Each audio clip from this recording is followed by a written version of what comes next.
কখনো কি খেয়াল করেছেন বাংলাদেশ বছরের অর্ধেক সময়ই বিপজ্জনক গরমে থাকে, যা স্বাস্থ্যের জন্য ঝুঁকিপূর্ণ।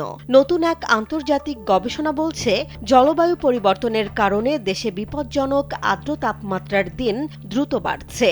পরিস্থিতি এতটাই উদ্বেগজনক যে বিশ্বের সবচেয়ে ঝুঁকিপূর্ণ দেশগুলোর তালিকায় উঠে এসেছে বাংলাদেশ। আন্তর্জাতিক জলবায়ু গবেষণা সংস্থা ক্লাইমেট সেন্ট্রালের প্রকাশিত সর্বশেষ প্রতিবেদনে বলা হয়েছে, বর্তমানে বাংলাদেশে বছরে গড়ে ২০০ দিন বিপজ্জনক আর্দ্র তাপমাত্রা বিরাজ করে। অথচ ১৯৭০-এর দশকে এই সংখ্যা ছিল ১৭৫ দিন। অর্থাৎ গত ৫ দশকে দেশের মানুষকে আরও দীর্ঘ সময় ধরে স্বাস্থ্য ঝুঁকিপূর্ণ গরম ও আর্দ্রতার মধ্যে থাকতে হচ্ছে।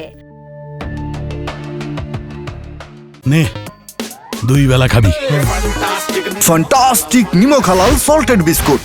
গবেষকদের মতে শুধু তাপমাত্রা নয়, বাতাসের আর্দ্রতাও বড় ধরনের ঝুঁকি তৈরি করছে।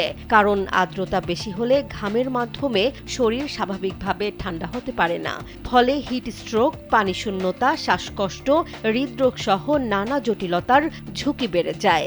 বিশেষ করে শিশু, বয়স্ক, গর্ভবতী নারী এবং বাইরে কাজ করা শ্রমিকরা সবচেয়ে বেশি ঝুঁকিতে রয়েছেন। প্রতিবেদনে আরও বলা হয়েছে, জলবায়ু পরিবর্তনের কারণে বাংলাদেশে প্রতি বছর গড়ে অতিরিক্ত ৩০ দিন বিপজ্জনক আর্দ্র তাপমাত্রা যুক্ত হচ্ছে। ১৯৭০-এর দশকে এই সংখ্যা ছিল মাত্র ৫ দিন। অর্থাৎ জলবায়ু পরিবর্তনের প্রভাব এখন আগের যে কোনো সময়ের তুলনায় অনেক বেশি দৃশ্যমান।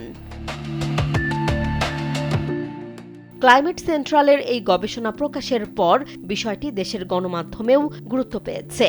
কয়েকটি জাতীয় দৈনিক পত্রিকা প্রতিবেদনের তথ্য তুলে ধরে বাংলাদেশে বাড়তে থাকা তাপ ও আর্দ্রতার ঝুঁকি নিয়ে বিশেষ প্রতিবেদন প্রকাশ করেছে।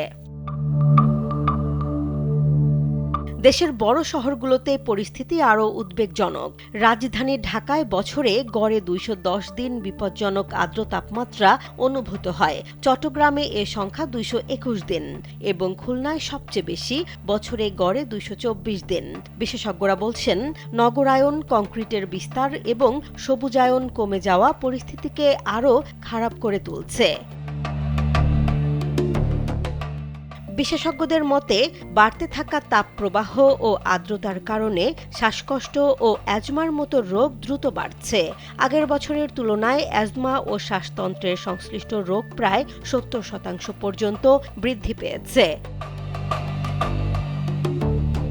চিকিৎসকরা বলছেন, দীর্ঘস্থায়ী গরমের কারণে অনেক মানুষ নিরাপদ পানির অভাবে অনিরাপদ পানির ওপর নির্ভর করতে বাধ্য হন। ফলে ডায়রিয়া, টাইফয়েড ও জন্ডিসের মতো পানিবাহিত রোগের ঝুঁকিও বাড়ছে। গবেষণা বলছে, ২০০০ সালের পর থেকে বিশ্বে চরম তাপমাত্রাজনিত কারণে ২.৫ লাখের বেশি মানুষের মৃত্যু হয়েছে। বিজ্ঞানীদের আশঙ্কা, তাপমাত্রার সঙ্গে আর্দ্রতাও যেভাবে বাড়ছে, তাতে ভবিষ্যতে দক্ষিণ এশিয়ার অনেক অঞ্চল মানবদেহের সহন ক্ষমতার সীমার কাছাকাছি পৌঁছে যেতে পারে। বিশেষজ্ঞদের মতে, বাংলাদেশে এই ঝুঁকি মোকাবিলায় তাপ স্বাস্থ্য কর্মপরিকল্পনা জোরদার, শ্রমিক সুরক্ষা বাড়ানো, নগর এলাকায় শীতকালীন অবকাঠামো সম্প্রসারণ এবং জলবায়ু সহনশীল জনস্বাস্থ্য ব্যবস্থায় বিনিয়োগ বৃদ্ধি এখন জরুরি। জেসমিন জাহান, কালবেলা।